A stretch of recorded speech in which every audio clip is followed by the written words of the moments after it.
our relationships, I think we all, certainly I think I have for much of my life. And I say that because I look at my actions. So what I might say is different to how I think I've behaved over the last, 10, 15 years. We see them as kind of an afterthought to everything else in many regards. So the amount of effort I put into my businesses and to the podcast and to every little detail, the creativity, the thought, the brainstorming, all of that, relationships, we kind of all just think they just happen. And if it doesn't happen perfectly, then it's broken and I need to find a new one. Yeah, that's a terrible way to think. I mean, and everybody knows it.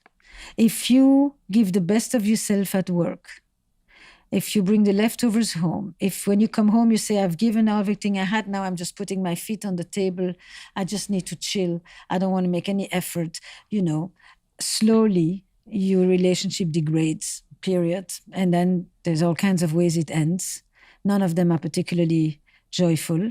And basically, if people were able to put a little bit of creativity, attention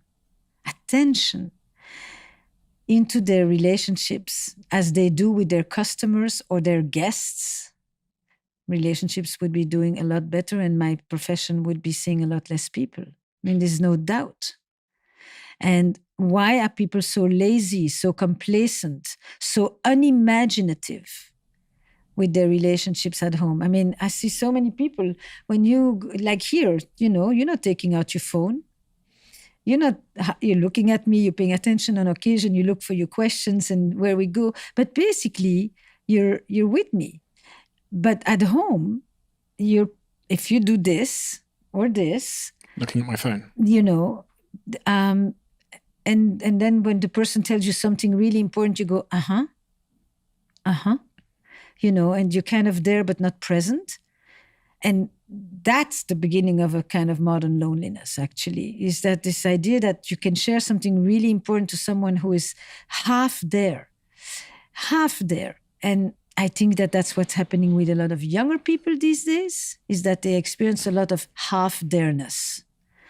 And that begins to cultivate a real sense of loneliness that has to do not with I'm physically alone, that has to do with, do I matter? Who hears me? Who cares?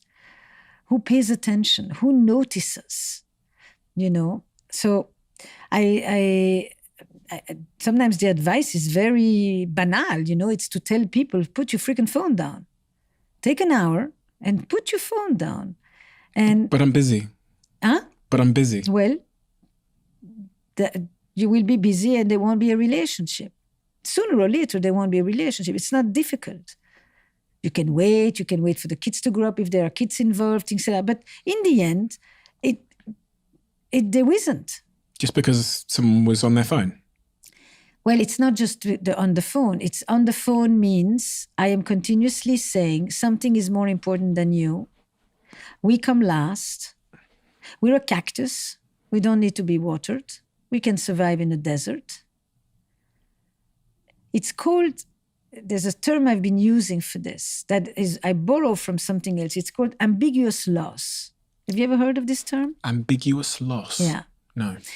Ambiguous loss is a term that was developed by a colleague, Pauline Boss, a wonderful psychologist, when she talked about what happens when you have a parent, for example, that has Alzheimer. They are physically present, but they are psychologically gone. They're emotionally absent. And you can't really mourn them because they're still physically there, but you're caught in this in-between, in this ambiguous loss. On the other side, you can have somebody who is deployed, hostage, miscarriage. They are emotionally very present, but they are physically absent. In both cases, it's an ambiguous loss. You can't, are they still there or are they gone? Who knows?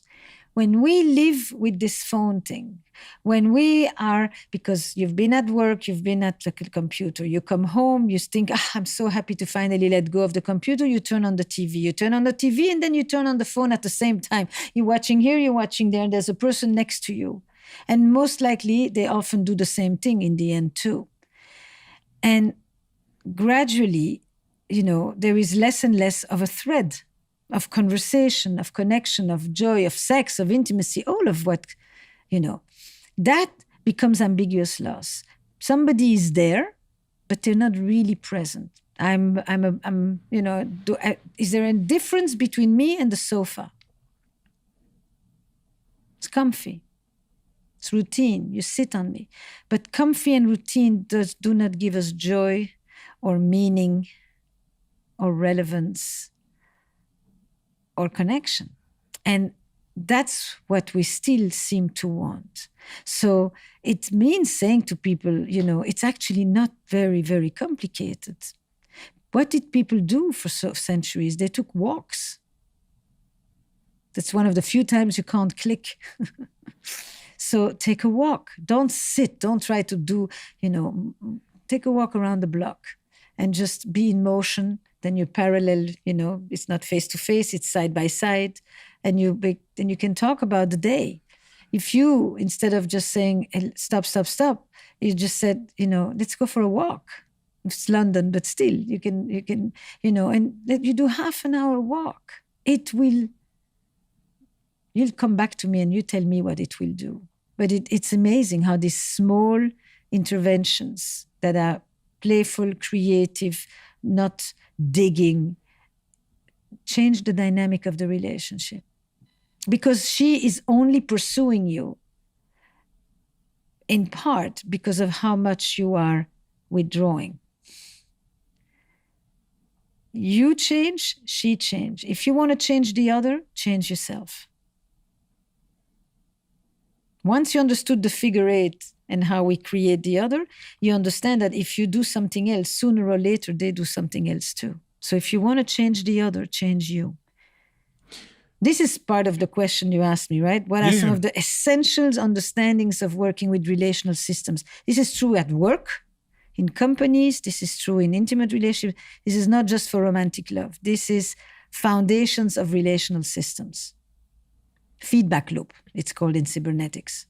So many busy couples can feel the spark in their relationship waning away slowly, but work isn't necessarily the first place you look. Like pulling out the phone at dinner isn't necessarily the place people look because that seems so small.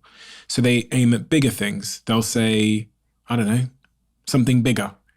But are you saying that you believe much of it often starts with those small moments of disconnection where the person basically ends up becoming the sofa? The Gottmans call them bids for connection. Bids for connection. Bids. It's the little things. It's the difference between turning towards someone or turning away.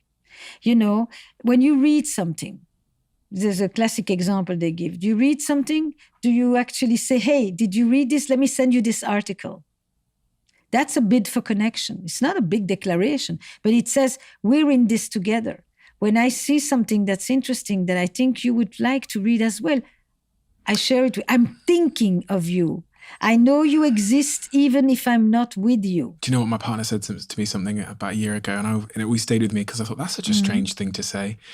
She said to me when we were in conflict resolution, so we were talking about things, she said, when I send you things on Instagram, in Instagram DMs, like I'll be out here now in New York. So she'll if she sees something interesting on Instagram, she sends it to me.